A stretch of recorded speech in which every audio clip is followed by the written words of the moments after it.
I paid my family's bills for years, then they kicked me out for my irresponsible brother, so I cut them off and watched them fall apart. Hey, everyone, I never thought I'd be writing something like this, but here we are.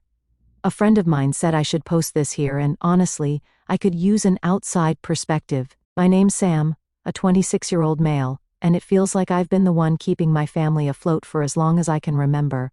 Growing up, I was always the responsible one. You know the type, good grades, did my chores, never got into trouble. However, my younger brother Mike, let's just say he got the favorite label early on, and it stuck. He's 2 years younger than me, and while I was the one doing everything right, he was the one getting spoiled. I'm talking better gifts for Christmas, more leniency when he messed up, and just less pressure overall. Don't get me wrong, I love my brother, but it's always been clear he's the golden child in my parents' eyes. Fast forward to adulthood, and not much has changed. I've been working steady jobs since I was old enough to work. I started out doing stuff like landscaping and worked my way up to my current gig as a project manager for a tech company. It's not glamorous, but it's stable, and I've always been good at saving and staying on top of bills. Mike, on the other hand, took a different route. He's always had this dream of being his own boss, which sounds cool in theory, but in practice, it's been one failed venture after another. His last business, a small electronics repair shop, closed about a year ago, leaving him in a tough spot. Mike's married to Lily, a 24-year-old female, and they've got 2 little kids, Noah and Ellie. They're adorable, and I've always tried to be the cool uncle when I can, but let's be real, raising kids is expensive, and Mike and Lily haven't exactly been great with money. I get it though, times are hard for everyone. What I didn't get was how my parents decided to handle the situation. See, I've been renting the basement suite in my parents' house for the past few years. It's a good setup. I've got my own entrance, a small kitchen, and enough space to live comfortably without feeling like I'm intruding. I pay rent, and I chip in for groceries and random household stuff when they need it. Everything was smooth sailing until about a year ago when Mike lost his shop. At first, he and Lily tried to make it work on their own. They moved into a smaller apartment and started cutting back, but it wasn't enough. I knew things were tight for them, and I tried to help where I could, buying diapers here and there, offering to babysit when they needed a break. But apparently, my help wasn't good enough. It didn't help that Mike always seemed to prioritize the wrong things. I once gave them money to cover groceries, only to see Lily showing off a new handbag on social media the next day. I don't know where their priorities were, but it definitely wasn't on the essentials. One day, I came home from work and found my mom and dad waiting for me in the kitchen. Now, when my mom has her we need to talk face on, it's never good news. She started with, "Sam, we need to have a conversation about Mike and Lily." That's when I knew something was up. They didn't waste time breaking the news. Mike and his family were moving into the basement suite, my basement suite, and I was getting shoved into the hobby room. Just so we're clear, the hobby room is this tiny, cluttered space on the main floor, where my mom stashes her sewing machine, piles of fabric, and a bunch of random holiday junk. It's not exactly what you'd call livable. I was stunned. What? How am I supposed to live in the hobby room? I asked. My dad, ever the man of few words, just said, "It's the only thing that makes sense. They have kids, Sam. They need the space more than you do." I tried to keep my cool, but it wasn't easy. "I pay rent here," I said. "That's my apartment." My mom's response was classic. "It's our house, Sam, and as a family, we need to do what's best for everyone." Basically, that was their logic. Because it's their house, my contributions, rent, bills, helping out, didn't seem to matter. Mike's needs came first, no questions asked. I wanted to argue, but it was clear their minds were made up. My mom was already talking about how they'd rearranged the hobby room to make it cozy for me. Like throwing a pillow and blanket in there would magically make it okay. My dad just sat there, clearly not interested in discussing it further. The worst part was that they didn't even ask me or ask for my opinion. They just decided, and I was supposed to go along with it. After they dropped that decision about moving Mike and his family into the basement, it didn't take long for things to spiral. I tried to keep my head down and just deal with it. But it felt like every little thing was a reminder that I wasn't even a priority in my own family. The move happened fast, too fast. It was like one day the basement suite was my home, and the next day, I was kicked out of it. Mike and Lily didn't waste any time settling in. Toys, baby gear, their kitchen stuff. It all showed up in a whirlwind of boxes, strollers, and noise. Meanwhile, I was stuck trying to cram my life into the so-called hobby room. Let me tell you, calling it a room is generous. It's more like a glorified storage closet with barely enough space for a single bed, no window, no proper door, no privacy. I tried to make it work, I really did. But every day, I felt more like an afterthought. Mike and Lily settled in like they owned the place, and my parents acted like everything was fine, like I wasn't shoved into a closet. I'd come home from work to find toys scattered everywhere, the kitchen a mess, no sense of privacy at all, and the food, they barely left anything for me when I got back from work. I was trying to keep it cool and brush off the stupid details, but I reached a point where everything was building up inside me to the point where it started to affect my focus and productivity at work. So, I tried to talk to my parents about it the next day. Look, I get that Mike and Lily are going through a hard time, I started, but this isn't fair. I pay rent, I help out, and now I'm stuck in a storage room while they get the whole basement. My dad didn't even look up from his phone. It's temporary, he said. How temporary? I asked. As long as they need, my mom said simply, like that explained everything. And that was it. No negotiation, no acknowledgement of how unfair this was. Just a vague promise that things might change someday. To make things worse, Mike didn't seem to appreciate what he was being given. I'd hear him and Lily arguing late at night about money, their kids, or whatever else, and it was hard not to feel resentful. Here I was, giving up my space so they could have a roof over their heads, and they couldn't even keep it together. One night, I overheard them arguing because Mike had splurged on jewelry for Lily, claiming he wanted to cheer her up, even though they hadn't restocked the kids' formula. It made me question why I was even helping at all. One day, I came home to find Noah, my nephew, playing in my room. He'd gotten into one of the fabric bins my mom left in there, and was pulling out spools of thread like they were toys.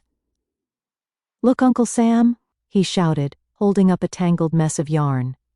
"Hey, buddy," I said, trying to stay calm, "this isn't a playroom, okay? Can you go back downstairs?" Of course, my mom overheard. "Sam, don't be so harsh," she said, swooping in to rescue Noah like I'd just scolded him for breathing. "He's just a kid." "I know he's a kid," I replied. "But this is my space. What little of it I have." She just gave me that look, the one that says I'm being unreasonable, and ushered Noah out without another word. It wasn't just the kids, though. Mike and Lily seemed to forget that I still lived there. When we ran out of groceries, which we did faster than before since we had kids in the house, Mike didn't even bother to buy anything. The thing is, I don't even blame the kids. They're just little, and they don't know any better. But Mike and Lily, they should have been bending over backward to show some gratitude. Instead, it felt like they saw me as this extra roommate who was just there to pick up the slack. Things came to a head a few weeks later. I was working from home, which was already a nightmare in that cramped room, and the noise from downstairs was unbearable. I could hear the kids running around, Mike yelling about something, and Lily on the phone talking loudly enough for the whole neighborhood to hear. At that point, I lost it. I marched downstairs and said, "Can you guys keep it down? I'm trying to work up there." Mike gave me this incredulous look, like I was out of line for even asking. "It's not like we're doing it on purpose," he said. "What do you expect with 2 kids?" "I expect a little consideration," I shot back. "I gave up my apartment for you. The least you could do is not make it impossible for me to do my job." That's when my mom swooped in to play referee. "Sam, don't start a fight," she said. "They're doing the best they can." I couldn't believe it. I was the one who'd been displaced, the one bending over backward to accommodate everyone else, and yet somehow, I was the problem. That night, I realized I couldn't keep doing this. My parents clearly weren't going to stand up for me. Mike and Lily weren't going to change. And as long as I stayed, I'd just keep getting pushed further and further into the background. The next day, I started looking for somewhere to stay. I couldn't afford to move out completely, not with how expensive rent is. But I found a cheap resort that offered short-term stays. It wasn't fancy, but it had everything I needed, and most importantly, peace and quiet. I booked it for a week to clear my head and figure out my next steps. That evening, I packed my stuff, then sat down with my parents in the living room to tell them my plan. The second I mentioned leaving, my mom's face scrunched up in irritation. Leaving? What do you mean, leaving? She said, crossing her arms. I'm going to stay somewhere else for a while, I replied, trying to keep my tone calm. I need some space to think and figure things out. My dad scoffed. What's there to figure out? Your brother's family needs the basement, and we need you to pitch in for the house. You can't just walk away from your responsibilities. My responsibilities? I shot back. The only responsibility I had was paying for my own space, and you gave that away without even asking me. Now you want me to stick around and pay for a house I'm barely allowed to exist in? Are you serious? Mom let out an exasperated sigh. It's not about that. It's about family. We all have to make sacrifices sometimes. Sacrifices? I repeated, my voice rising. I've been sacrificing for years, paying rent, buying groceries, bailing you out whenever there's an emergency. And what do I get in return? A closet and a pat on the back for being such a good sport? Mom's tone shifted. Well, if that's how you feel, maybe it's for the best that you take a little time away. But don't be gone too long. You know we're counting on you. Counting on me? I exploded. For what? To keep enabling Mike's bad decisions? To keep cleaning up messes I didn't make? No, I'm done.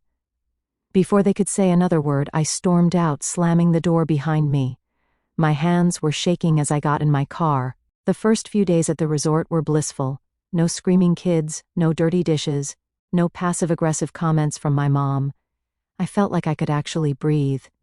But of course the peace didn't last long.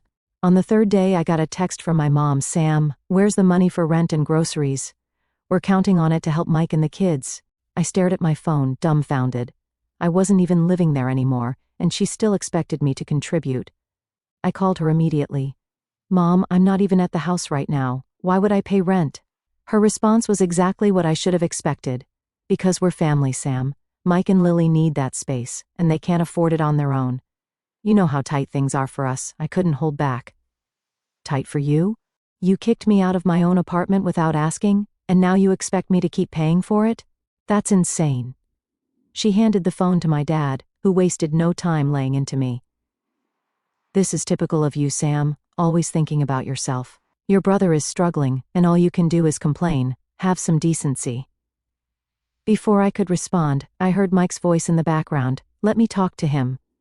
Sam, Mike said, you don't get it. You don't have kids. You don't know what it's like to have mouths to feed and bills piling up.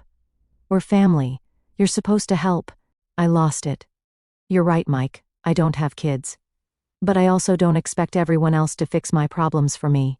You're not my responsibility, and neither is your family. The call ended with my mom crying, my dad calling me selfish, and Mike muttering something about how I'd regret this. After the blow-up over rent and groceries, things went quiet for a couple of days. Quiet, but not calm. You know that feeling when you're just waiting for the other shoe to drop? That's where I was.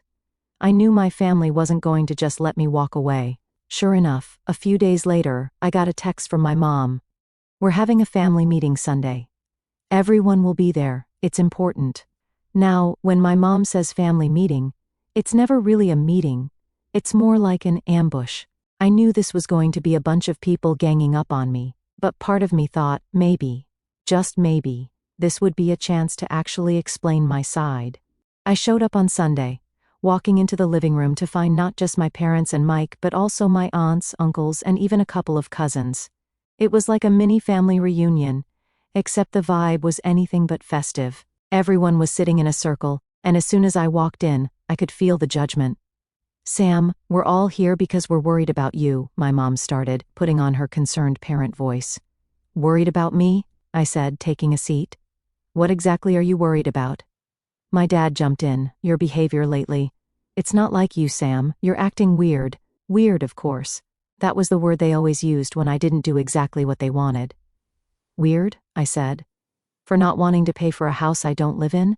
For being upset that you kicked me out of my own apartment without asking? Sam, we're family, my mom said, like that explained everything.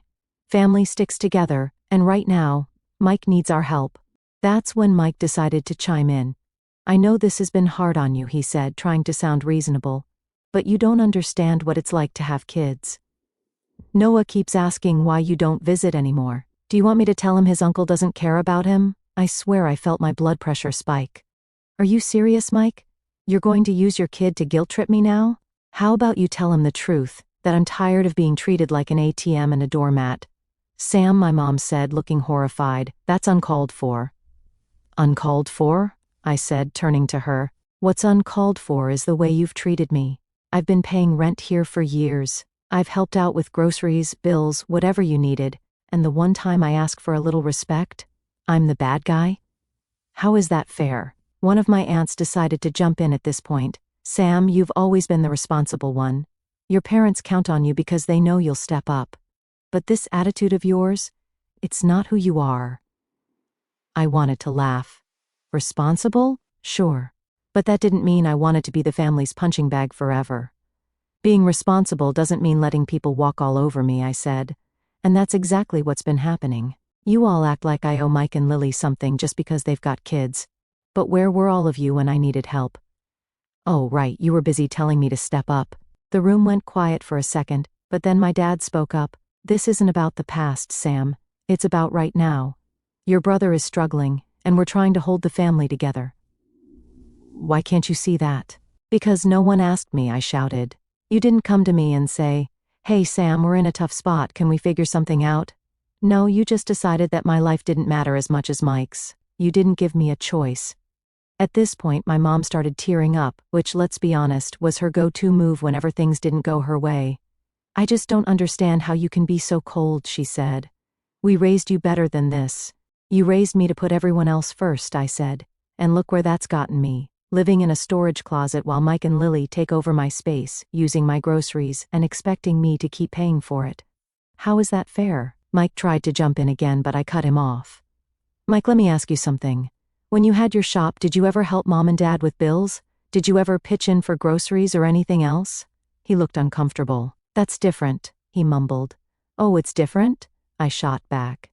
Because I can't count how many times I've helped you out with money, just for you to blow it on something stupid, like when I bought groceries for your family, and Lily magically ended up with a new Chanel bag the next day, or when you were late on rent and you still found a way to get her a spa gift card. Do you even realize how insulting that is? Mike's face went red, but he didn't have a comeback. No, it's not, I said. You didn't help out when you were doing fine, but now that you're struggling, everyone expects me to pick up the slack. I'm done. I'm not paying another cent for that house. If you need money, figure it out like an adult. That's when my mom lost it. She started crying, full-on sobbing, while my dad glared at me like I'd just insulted the family name. You're tearing this family apart, she said between sobs. No, I said, standing up. You did that when you decided Mike was more important than me. I walked out of the house without saying another word. As I got into my car, my phone started buzzing with messages from cousins and aunts, all telling me I was being selfish and immature. I didn't even bother reading them. After the so-called family meeting, I decided to keep my distance for a while. I didn't block anyone, but I stopped answering their calls and texts. I needed some time to think, to figure out my next steps without the constant guilt trips and manipulations. At first, it worked. A couple of weeks went by, and while my phone was still buzzing with the occasional Sam, call us or why won't you talk to us? Message, I mostly ignored it. I even started to feel a little lighter, like maybe I could finally focus on myself for once. But then my mom did something I never saw coming. She called my workplace. I found out about it when my manager pulled me aside during a break. Hey Sam, he said, looking awkward. We got a call from someone claiming to be your mom. She said you're dealing with some family issues and might need some time off. I just stared at him, completely blindsided.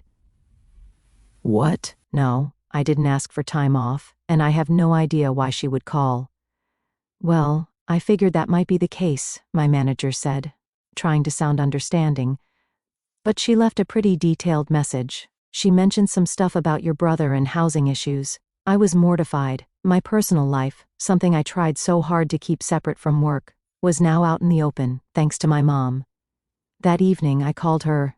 Mom, what the hell were you thinking? I was worried about you, she said, her tone defensive. You haven't been answering our calls, and I thought maybe you needed help. So you thought calling my boss was the solution? I yelled. Do you have any idea how unprofessional that makes me look? I didn't mean to embarrass you, she said, her voice wavering. I just wanted them to understand what you're going through. What I'm going through is because of you, I said bluntly. You kicked me out of my home, ignored everything I said at the family meeting, and now you're interfering with my job. Enough is enough, Mom. Stay out of my professional life. She didn't take it well. She started crying again and handed the phone to my dad, who predictably called me selfish and ungrateful. Your mom was trying to help, he said. You don't have to treat her like this. I wouldn't have to say anything if she hadn't crossed the line, I said.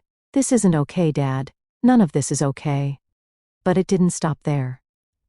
The next day, I started getting messages from extended family members, cousins, aunts, even people I hadn't talked to in years. Apparently, Mike had taken to social media to air our dirty laundry. He didn't mention me by name, but the posts were clearly about me. Real family steps up when it matters, one post said. Some people only care about themselves, even when their own blood is struggling. The comments were full of sympathy for Mike. Stay strong, one person wrote. You're doing the best you can, and that's all that matters. You don't need toxic people in your life, another said. Toxic? That's what I was now, apparently. At first, I tried to ignore it, but the more I scrolled, the angrier I got. Mike was out here playing the victim, painting me as some heartless villain, and no one, not a single person, was asking for my side of the story. I thought about responding, about posting my own version of events. But I knew it wouldn't make a difference. The people commenting on his posts had already made up their minds. Besides, I wasn't about to turn this into a public spectacle. Instead, I decided to call Mike directly. What the hell is wrong with you? I asked as soon as he picked up. What are you talking about? He said. The posts, Mike. Don't play dumb. You're out here trashing me on social media, and for what? Because I don't want to pay for your life anymore? I didn't name you, he said defensively. If people assume it's about you, that's not my fault. Cut the crap, Mike. We both know what you're doing, I said. If you've got a problem with me, say it to my face. Stop hiding behind Facebook. You think I don't have the right to vent? He shot back. You've left us hanging, Sam. We're family, and you just walked away. I walked away because you and Mom and Dad pushed me out, I said, my voice rising. You don't get to guilt me into fixing your problems, Mike. You're a grown man. Act like it. The call ended about as well as you'd expect. He hung up on me, and I knew then that any chance of salvaging our relationship was gone. But Mike decided to escalate things after that call. I came home from work, and there he was, sitting on the steps outside my apartment, his car parked at the curb. What are you doing here, Mike? I asked, trying to keep my voice calm. I had to see you. I can't believe this is where we're at, he said, standing up. You're really just walking away from all of us? You think you're better than everyone? I sighed, already exhausted from the conversation I knew was coming. Mike, I'm not walking away. I'm just setting boundaries. I can't keep doing this. Paying for everything, sacrificing my own life, while you and Mom treat me like an afterthought. An afterthought? He repeated, his voice rising. Do you even hear yourself? I've been going through hell, Sam. I lost my job, I've got 2 kids to feed, and Mom and Dad are barely scraping by, and now you're acting like you're the victim because we need a little help? It's not just a little help, Mike, I snapped. You took my space without asking. And now you're trying to guilt me into staying involved after everything you've put me through. I've been helping this family for years. Where were you when Mom and Dad needed money for the mortgage? Or when I was working overtime just to cover the groceries? He shook his head, clearly frustrated. You don't get it, Sam. You've always had it easier. No kids, no real responsibilities. I cut him off. Don't. Just don't. I've carried this family on my back while you spent years blowing money on stuff you didn't need.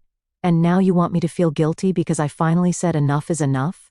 Mike's face twisted with anger. You're making me out to be the bad guy here, but I'm the one struggling. I'm the one trying to keep my family together. Meanwhile, you're sitting here with your perfect little life, acting like you're too good to help. I stared at him, trying to hold back the anger bubbling up. You don't get to do this, Mike. You don't get to act like I owe you just because I worked hard and made better choices. This isn't about me not caring about you. It's about me finally caring about myself. For a moment he looked like he was going to hit me, but then he just shook his head. You've changed, Sam. You're not the person I thought you were. Maybe I've just stopped being the person you could walk all over, I said coldly. Mike didn't reply. He turned and walked back to his car, slamming the door as he got in. That night, I sat in my apartment, replaying the conversation over and over. I knew I had nothing to do with this family anymore. I knew I couldn't keep doing this. It wasn't just about the basement or the rent anymore. It was about the constant disrespect and entitlement. That night, I sent my parents a text. I love you, but I can't keep living like this. I won't be contributing to rent or groceries anymore. I'm also stepping back from the family for a while. Please respect my decision and don't contact me unless it's urgent. I hit send and blocked their numbers. It wasn't easy, but I knew it had to be done predictably. My cousins, aunts, and uncles flooded me with texts, calling me selfish and accusing me of abandoning my family. Mike, of course, was the loudest. He started spreading lies about me to the family. He told everyone I'd been hoarding money, living extravagantly, and that I'd left him and my parents in financial ruin. At one point, I heard from a mutual friend that Mike had even tried to contact my boss to warn them about how unreliable I was. It was petty and vindictive, but thankfully, my boss saw through the nonsense and shut it down. A few months later, Mike's bitterness and poor decisions finally caught up to him. He had burned so many bridges in his quest to get back at me that even the extended family started distancing themselves from him. Meanwhile, his lack of financial planning hit a new low. I heard through the grapevine that he and Lily were evicted from the house they'd moved into after my parents couldn't keep up with the mortgage. It wasn't just the eviction.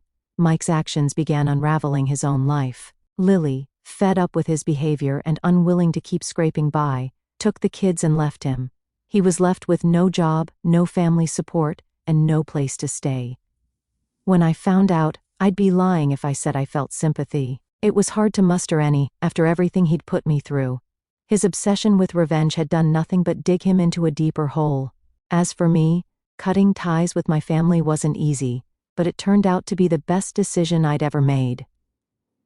I moved to a new apartment, focused on my career, and even started going to therapy to work through years of built-up resentment.